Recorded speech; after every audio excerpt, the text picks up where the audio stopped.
सोचिए, एक ऐसा वक्त था जब मौत हवा में तैर रही थी और जिंदा रह जाना एक चमत्कार बन गया था। लोग सुबह में तो नींद से जगते थे ठीक ठाक, लेकिन शाम तक पता नहीं कितने लोग मर चुके होते थे। साल था 1347, अक्टूबर का महीना था। लोग अपने जिंदगी में मस्त थे, व्यापार चल रहा था, मंदिर और चर्चों में लोग पूजा कर रहे थे। हालांकि इसे ऐतिहासिक तिथियों में तो याद नहीं करते, लेकिन ये ना भूल सकने वाला वक्त था। ब्लैक सी से लंबी दूरी तय करके 1 दर्जन व्यापारी जहाज सिसिली पोर्ट पर पहुंचे थे। वहां स्थित लोगों ने देखा कि जहाज किनारे तो लग गए हैं, लेकिन जहाज से कोई उतर नहीं रहा है। वहां स्थित लोगों को कुछ समझ नहीं आ रहा था। कुछ समय बाद जब वहां स्थित लोग खुद जहाज पे चढ़े तो उनके होश उड़ गए।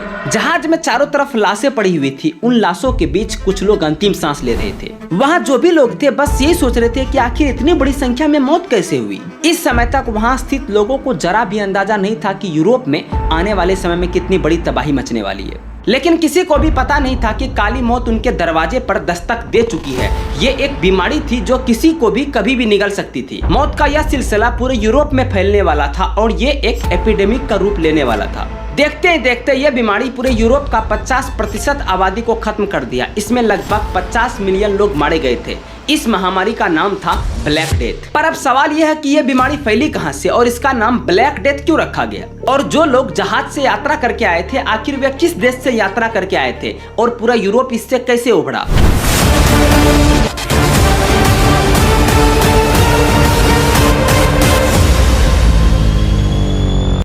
देखिए, सन 1300 के आसपास नॉर्थ यूरोप में खाने पीने का संकट पैदा हो गया था।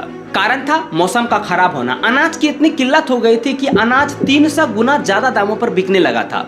लोग इस प्रॉब्लम को फेस तो कर ही रहा था कि एक और समस्या उत्पन्न हो गया। लोगों को पता नहीं था कि यह पेंडेमिक यूरोप का क्या हालत करने वाला है। यह तबाही ब्लैक डेथ के रूप में पूरा यूरोप में फैला। सिसिली पोर्ट पर सामान के साथ जो पानी वाले जहाज में मरे हुए लोग पहुंचे थे, जब उन लाशों को अंतिम संस्कार के लिए वहां पर उतारा जा रहा था तो किसी को भी अनुमान नहीं था कि उन लाशों के साथ ही वहां बीमारी महामारी को उतारा जा रहा है, जिसे ब्लैक डेथ के नाम से जाना जाएगा। जब लाश को उतारा गया यूरोप में तो उसे दफनाने की तैयारी शुरू हो गई, लेकिन इसके साथ ही कुछ यूरोपियन लोग भी इसमें ग्रसित हो गए। हालात कुछ ऐसा हो गया था कि कुछ लोग कब्र खोद रहा था तो कुछ लोग लाश दफना रहा था तो कुछ लोग खुद लाश बन रहा था। ये एक प्लेग था जिसे ब्लैक डेथ का नाम रखा गया। इसको लेकर ना अनेक तरह की थियरी दी जाती है। कुछ लोगों का कहना था कि ये जानवरों से फैला, तो कुछ लोगों का कहना था कि ये इंसान से ही दूसरे इंसान में फैला। इसको लेकर के कुछ लोगों का दावा यह तक था कि यह बीमारी चाइना से ही आई और पूरे दुनिया में फैली, जैसे कि कोविड फैला था। 13th सेंचुरी में ही जब मंगोल सेना और व्यापारी सिल्क रोड के माध्यम से एशिया से यूरोप की तरफ बढ़ने लगे तो उनके साथ ही यह बीमारी धीरे धीरे सफर करती रही। 1346 में यह क्रेमिया नामक जगह पे पहुंची, जहां से यूरोपीय व्यापारी की जहाज इटली की ओर बढ़ी और साथ लाए मौत का तबाही। ये जहाज जब सीलिया के बंदरगाह पे पहुंचे तो उसमें सवार कई लोग पहले ही मर चुके थे। जो जिंदा थे इस जहाज पे उनकी हालत खराब थी, बुखार और खून की उल्टी और पूरे शरीर पर काले फोड़े थे। 1346 में जब यूरोपीय शिप चाइना पहुंचे तो वहाँ पे पहले से ही प्लेग का कहर था। आज के तरह तो उस समय में कोई खास कम्युनिकेशन सिस्टम था नहीं, तो चाइना जाने वाले लोगों को जरा भी पता नहीं था कि आखिर चाइना में चल क्या रहा है। यह बीमारी मुख्यतः खांसने, छींकने तथा त्वचा छूने से फैलती थी। जब यूरोप में यह बीमारी फैली तो लोगों को लगा कि ये कोई शैतानी ताकत है, पर असल में ये यर्सेनिया पेस्टिस नामक एक वायरस था जो कि अदृश्य दुश्मन था। ब्लैक डेथ कोई आम बुखार नहीं था, बल्कि इसका लक्षण इतना भयानक था कि देखने वाले भी कांप उठे। सबसे पहला निशान था शरीर पर सूजन वाले काले फोड़े, जिसे कि बुर्बो कहा जाता था। ये फोड़ा मुख्यतः गर्दन और जांघ पे निकलता था, जो कि बहुत दर्दनाक होता था। इसके बाद तेज बुखार, ठंड लगती थी और खून की उल्टी होने लगती थी। मरीज की आंखें लाल और चेहरा नीली पड़ने लगती थी, सांसें धीमी होने लगती थी और कुछ ही दिनों में मौत हो जाती थी। कई बार तो लोग जब सुबह उठते थे तो ठीक होते थे और शाम तक मर जाते थे। इससे डरावनी बात तो यह है कि किसी को भी पता नहीं था कि आखिर बीमारी फैल कैसे रही है। लोग एक दूसरे को छूने से डरते थे। बीमार लोग को घर वाले तक अकेले छोड़ देते थे। मोहल्ले के मोहल्ले खाली हो चुके थे। शमशान और कब्रिस्तान लाशों से भर चुके थे। कई डॉक्टर अजीब तरह का मास्क पहनना चालू किए, जिसका कि मुंह चिड़िया के चोंच के जैसा था, ताकि वो गंदी हवा से बच सके। लेकिन तब तक बहुत देर हो चुकी थी। जहाँ पे कि पानी वाले जहाज रुका था, जब वहाँ पे ये बीमारी फैलने लगा तो वहाँ पे स्थित लोग डर के मारे भागने लगे अपने घर और अपने गांव को छोड़कर। लेकिन इस भागदौड़ ने बीमारी को और फैला दी। जो भाग गए वे अपने साथ बीमारी ले गए और जो रुके वे वहीं पे मारे गए। इसमें खास बात यह था कि डॉक्टर तक को भी पता नहीं था कि आखिर इसका इलाज क्या है। बस एक अफवाह था कि ये ईश्वर का श्राप है। एक अनुमान है कि इस बीमारी से लगभग 200 मिलियन लोग पूरी दुनिया में मारे गए थे। अकेला यूरोप में हर 3 इंसान में से 1 इंसान मर चुका था। कुछ इलाकों का तो आधी आबादी खत्म हो चुकी थी। लाश की इतनी तादाद थी कि शमशान और कब्रिस्तान भर चुके थे। अब लाश को दफनाने का लोग हिम्मत नहीं जुटा पा रहे थे।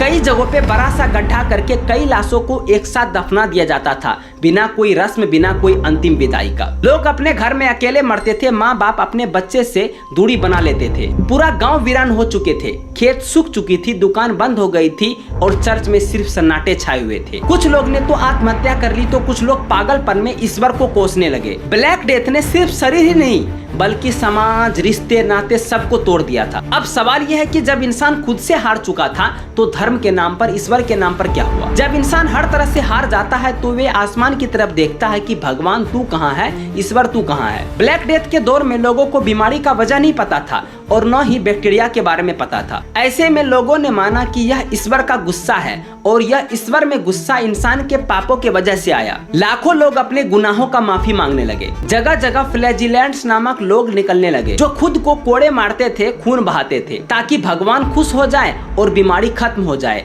लेकिन बीमारी रुकी नहीं बल्कि बढ़ती रही। धर्म स्थलों में भी डर का माहौल फैल गया था। पुजारी, मौलवी और भिक्षुक बीमारी के पास जाने से डरते थे। पूजा पाठ के बाद भी लोग मर रहा था। इससे धर्म पर से लोगों का भरोसा उठने लगा था। चर्चों, मंदिरों, मस्जिदों में सवाल उठने लगा था कि अगर ईश्वर देख रहे हैं तो मासूम लोग क्यों मर रहे हैं। इस डर ने अंधविश्वास को जन्म दिया। कई इलाकों में यह अफवाह फैल गई कि यहूदियों ने कुआं में जहर मिलाया है। नतीजा यह हुआ कि हजारों यहूदियों को जिंदा जला दिया गया। जो लोग पहले शांति और भक्ति में थे, अब वे लोग हिंसा और संदेह से भर गए थे। ब्लैक डेथ ने न सिर्फ लोगों की जिंदगी छीनी बल्कि इंसान की बुनियाद को हिला दी। इतना ज्यादा लोग इसमें मारे गए थे कि खेतों में काम करने वाले मजदूर नहीं थे। मजदूर की कमी होने लगी थी। अब जो मजदूर जिंदा बच गए थे वे अपनी मेहनत की कीमत बढ़ा दी थी। मजदूरी 4 गुना बढ़ गया था। जमींदार और अमीरों की हालत खराब हो गई थी। इससे जमींदारी तंत्र कमजोर पड़ गया और किसान और मजदूर थोड़ा मजबूत हुआ। और यही बदलाव बाद में लोकतंत्र की ओर पहला कदम था।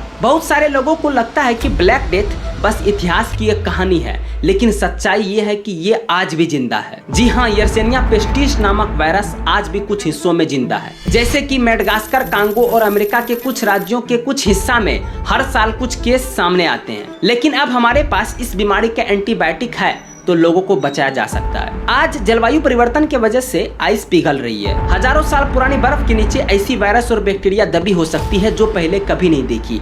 अगर वे बाहर आ गई तो क्या हमारी दवाई काम करेगी? रिसर्चर्स ने फ्लाई, स्क्वायरल और रैबिट्स और चिकन को यर्सेनिया पेस्टिस का कैरियर माना। कुछ लोगों का मानना यह था कि अर्बन एरिया में रहने वाले चूहे ब्लैक डेथ का कैरियर और जनरेटर दोनों था। प्लेग का बैक्टीरिया इन्फेक्टेड पर्सन का वाइटल ऑर्गन को ज्यादा इफेक्ट पहुंचाता था। जो लोग इससे इन्फेक्टेड होते थे उनके बॉडी पर स्वेलन लिम्फ नोड्स डेवलप्ड हो जाते थे और ये काले डार्क पर्पल कलर के हो जाते थे।